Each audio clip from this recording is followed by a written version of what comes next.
শেষ হচ্ছে বিশ্ব সিনেমা সবচাইতে বড় আসর কান চলচ্চিত্র উৎসবের।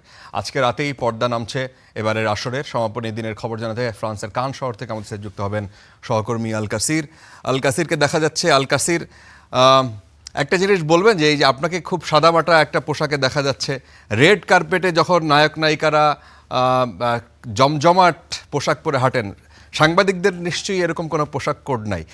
আপনি এইবারের যে কান চলচ্চিত্র উৎসব কাভার করলেন, কতজনের সাথে সেলফি তুলতে পারলেন, কি কি এমন ঘটনা ঘটেছে যা কিনা আপনার ডায়েরিতে লিখে রাখা দরকার, এবং এইবারের কান চলচ্চিত্র উৎসবে ব্যতিক্রম কি কি চোখে পড়েছে? আরবি, আপনাকে অনেক ধন্যবাদ।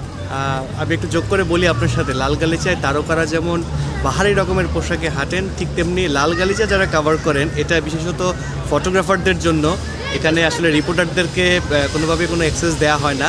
তবে লাল গালিচায় যারা অ্যাক্সেস পেয়ে থাকেন, ফটোগ্রাফার, সাংবাদিক যদি বলি, সাংবাদিকদের জন্য একটা ড্রেস কোড আছে, টাক্সেডো।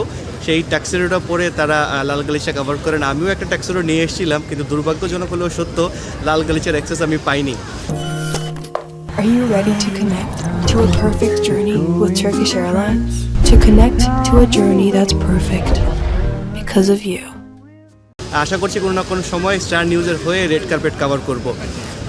এবার একটু বলি যে কান চলচ্চিত্র উৎসবের আজকের শেষ দিনে কিন্তু মানুষের একটা অপেক্ষা, মানুষের আগ্রহ, কারণ সর্বোচ্চ সম্মাননা পামদর কার হাতে যাচ্ছে সেটি জানার জন্য সবাই এখন অপেক্ষা করছে। আমাদের প্রেস বক্স থেকে শুরু করে পালের দ্য ফেস্টিভ্যাল ভবন, এরেনা, সব জায়গায়, এমনকি ফ্রেঞ্চ রিভিয়েরা সমুদ্র সৈকত পারেও কিন্তু এই বিষয়টা নিয়ে আলোচনা হচ্ছে যে কার হাতে উঠবে কানের সর্বোচ্চ সম্মাননা পামদর বা পাম ডিওর। এই স্বর্ণপামটা কিন্তু বেশ কয়েকটা সিনেমা এবার আলোচনায় আছে। সেই সিনেমাগুলো থেকে যে কোনো একটি সিনেমা, 22টি সিনেমায় প্রতিযোগিতায় আছে, তাদের থেকে একটি সিনেমা পাবে।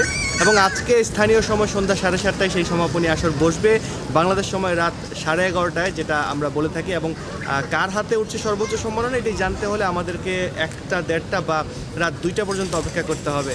তো এখন পর্যন্ত আমি উৎসবটা দেখছি, এবং এবারের কান যাত্রা আমার জন্য খুবই দারুণ ছিল অভিজ্ঞতা। সব পুরো অভিজ্ঞতাটাই আসলে ডায়েরিতে লিখে রাখার মতো অভিজ্ঞতা, ফারাবি হাফিজ। তো এই ছিল আপনার যে প্রশ্নগুলো করেছিলেন সেগুলোর উত্তর।